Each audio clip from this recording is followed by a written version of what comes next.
All right, so today we've got another Sync success story. This is Eric Scutch here joining me, and Eric was a Sync Academy member in 2020, got accepted by his first library in July of 2021, and this year, 2023, he has earned around $7,800 annually with his income. So I just have to say, Eric, congrats to you already, because that is way more than I ever earned in the first year and a half of my career. The first year and a half of my career, maybe it was even 2 years, I got 14 cents. So you're at $7,800 within a year and a half of really working in the industry and getting accepted by this library. So congrats to you. Thank you for coming onto the channel.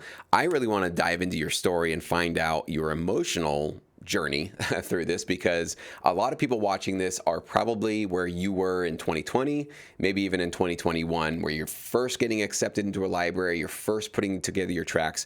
So let's start at the very beginning. What brought you to Sync Academy in September of 2020? How did you hear about Sync licensing, and why did you think Sync Academy would be a good start for you? Yeah, well, thanks for having me, Jesse. Yeah, so I found your channel in 2020. And yeah, I was just sitting around really not doing much during COVID. Yeah, and that's when I found your channel just kind of randomly on YouTube. And yeah, I watched a lot of your videos and it kind of just interested me. So before that, I was actually working just on electronic music, kind of considered myself an EDM artist.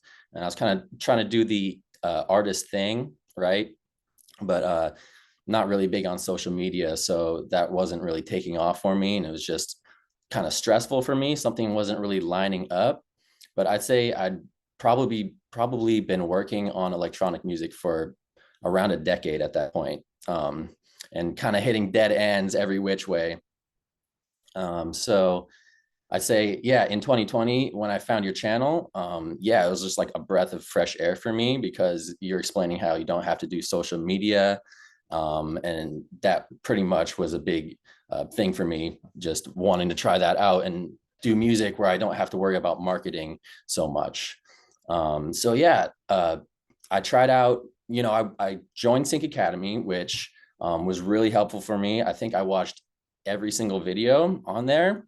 And I took notes, right? And pretty much just started writing an album. And yeah, I put together 12 tracks of electronic tracks that I thought would be really good for TV and film.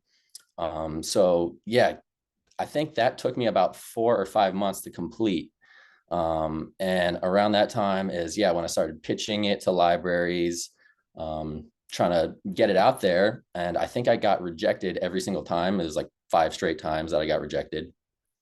So I was Did you get an really actual down in the rejection dumps. email, or you just got ignored, or both? I think a couple times I got ignored, and yeah, definitely got some rejection emails. So it was actually a pretty long process of just like waiting to hear back from libraries. It would take weeks to hear back. So let's dive And into no that one real was quick. really, So you're sending your yeah, music off. Obviously, it ended up being very licensable and placeable music. But you went through 5 companies, and they all, in one way or another, said, "No thanks, kid. Thank you so much, but you're not it. You're not the one we're looking for." How did you yeah. feel? How are Well, you feeling? actually, yeah, it felt bad, and I'll get more into that. So, yeah, I wrote the electronic album, which I thought was going to be really good, but yeah, at the same time, I was also writing a tension album. Since one of my favorite electronic artists, I realized that he had made a film score before, which was really inspiring for me. Like, oh, maybe I can do this too. Like, maybe I can make some kind of film music and mix my genre with that style. So at the same time, I was kind of just experimenting with that. And that was actually the one that got accepted. It wasn't the electronic one. And looking back on that album, like, I don't think those tracks were very licensable. Like, I just thought that they were good tracks, but they didn't really have a place in like a music or a TV or film setting. Maybe they do, but it would have to be something like very specific. And it's just, yeah, didn't really land with anybody. So yeah, I just threw that tension album out there, and it actually got accepted by the first library that I pitched it to, which was a very good feeling. And so it gave me a lot more confidence after that. Um, and yeah, so it was just a matter of just trying something new. and seeing if it worked. But yeah, the whole point leading up to that, it was really stressful, or just it really took a toll on my emotional state, and like I was pretty down in the dumps for the most part. Just not thinking it was going to work out, until I got accepted, and it was like pretty much the best day of my life at What a that great point. payoff. Yeah. And that's good to know. So you were Yeah. pitching the electronic music to those five, and they were saying, no, thanks, not relevant. Not that you weren't talented, not that you didn't have a lot to offer, but the product you were selling was a car they didn't need. They were basically saying, yeah, that's cool, but we don't really have a place for that. So that's really cool that you stumbled into, hey, let's just try something else, tension music. That's really, really cool. Mhm. You're the second person I think that I've heard from that had a lot of struggle with electronic music. Was it, what type of electronic was it? Was it kind of more relaxed, mellow, or is it more upbeat? Or Honestly, yeah, it's hard to say. It was kind of eclectic. There was a couple that were more upbeat, and there was, I mean, I'd say they're all pretty high energy, but like my background in EDM is more of like the hip hop kind of weird bass music, and it's not really like pump you up kind of stuff, which I see a lot of on TV and film. So I don't think it was necessarily in line with anything that people are really working on. And yeah, like I could go back and maybe change some stuff, and maybe it would fall into place. But right now, it's just, yeah, it wasn't really lining up with anything. It was just too eclectic, I'd say. It didn't really have a general focus. yeah, that makes sense. Cool. And that's so crazy how it's like just such a simple fix for your approach was the key. It was like just Mhm. knowing that, I got to make sure that the music I'm sending is actually relevant for them. And this is definitely something that I've been really driving on my channel recently is conversations with your library. So can you tell us about some of the conversations you have had with your library in terms of like right after you got accepted, did you ask them what else they need? Did they just immediately start sending you briefs? How's your working relationship been with this library since you got accepted a year and a half ago? Yeah, so it's a pretty small company. So it, like, sometimes at first the communication was a little sparse, I'd say, just because there's so few people working, and they're always doing projects, and it might be tough for them to get back to you. So it was a little weird at first, but yeah, I gave them that first album, right? And right after that, I think I was already working on a second one, so I kind of gave that to them as well. Um, and so I pretty much had two albums straight off the bat for them within the first like month or so. And that's when I asked them like what projects they would be working on, right? So at that point, yeah, they started communicating with me. They were sending me emails. They're like, oh, these are the shows we're working on. The first brief they gave me was for a reality show, and they're like, oh, we need hip hop in these various styles, maybe some tension, maybe some comedy.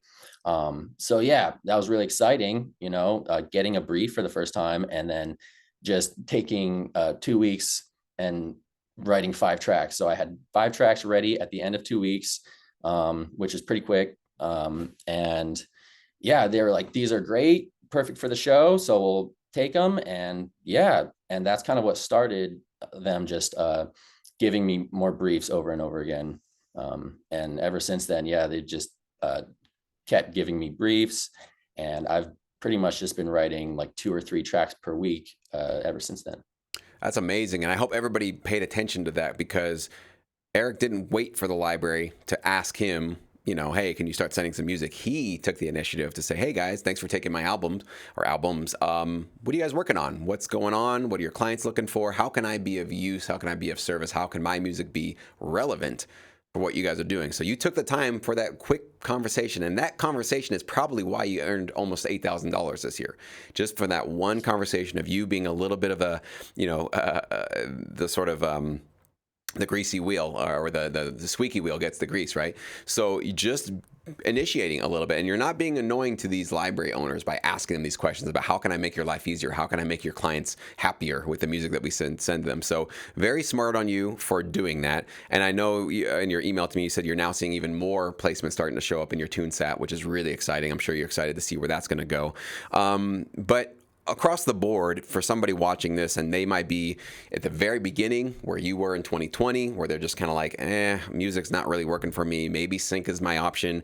And they might be at the point of getting rejected by libraries, or maybe they're with a library and they're kind of in the early phases of waiting for some of their payments to come through and some of the royalties.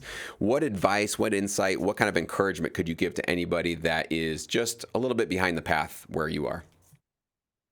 Yeah, honestly, big thing is just being patient, because it's just such a slow moving business. So you're going to be writing music and you're not going to know what's happening. You're not going to know if it's getting placed necessarily. You're not going to see any royalties or rewards. So that was a big thing for me, just waiting so long without any reward. It's just like I had so many moments of self-doubt and not knowing if I was good enough. Through that whole time, I think it was the first whole year, just without any knowledge of what's going on or how much I'll be making. I just was always questioning myself, like, am I good enough? Is this going to work out? And I mean, I still have those thoughts. Like, it's still, nothing is guaranteed, and it just takes so much work. So yeah, I would say, like, just keep working, keep making music, even if you don't see any reward, and just keep trying to improve on what you've been working on, and really make sure that you're making music that will serve your client or serve the library. And yeah, it's just, I think, watching your videos, I think the sync, what's it called? Sync Psych series, or Yes, I'm is glad that, that you do you check still have those out. that? Yep. Yeah. Yeah, those really helped me out. Just through the slow periods of feeling down, like, I would just go back to those videos and keep watching them, and really just remember that it's all part of the process. Just being, just taking your time and really just putting in the work consistently, even though it takes so much time. I'm glad to hear you say that. I was wondering, I don't remember the year that I actually included those in Sync Academy, but obviously you saw them. And it's why they are actually, when you guys are in Sync Academy, it's listed at the very top of our tutorials. It's actually before all the production tutorials, all the mixing and mastering tutorials, all of our plugins. All of that technical information is not as important, believe it or not, I don't believe, as the Sync Psych stuff. So this is psychological training, mindset training, essentially, for going on the journey that Eric went on, when you're getting rejected, when you're feeling like you're not going to belong, when you're waiting for those royalties. You're not even sure if you're going to get any royalties. Are my tracks even getting pitched out there? Sometimes you just have no clue. And you got to do something about that. You literally cannot just sit twiddling your thumbs and letting all these really obnoxious and intrusive thoughts drag you down into these really dark, deep spirals, because it'll kill and destroy your creativity. It'll destroy your love of life. I mean, it's more than just making music. Like, you will hate and not enjoy life so much if you're kind of left to your own devices with this stuff. So I'm really glad that you took those seriously. You're one of the few, actually. I can see the stats on how many people watch those videos. Believe it or not, it's a very small number. And I also think, I always wonder, is there a correlation between, there's a small number of people like you that actually succeed with Sync, and there's a small number of people that watch the important videos in Sync Academy. Maybe that's just a coincidence. But I do think there's something to this stuff, guys, that if you're not taking your emotional side of this and your psychological side of this stuff very seriously, you're stacking way more weight on your shoulders for this journey that you don't have to. It doesn't have to be that difficult. It's already difficult plenty enough. You don't need to be your own worst critic and be self-destructing, and self-sabotaging yourself. So, Eric, man, we all give you a big pat on the back, a big high five. I'm rooting for you. I hope you come back and give us maybe an update, next year, see how things are going. But no pressure, of course. But we're just really excited. I love showcasing and highlighting those of you that are just thriving in this business. It's still very possible. I know there's those naysayers out that think that Sync is just over and there's no good opportunities anymore and it's too oversaturated. Well, Eric is obviously proving to you guys right here on this video that that's not true, that there's still an amazing opportunity for those of you that want to take it seriously and persevere. So thank you so much, Eric. Appreciate your time today, man.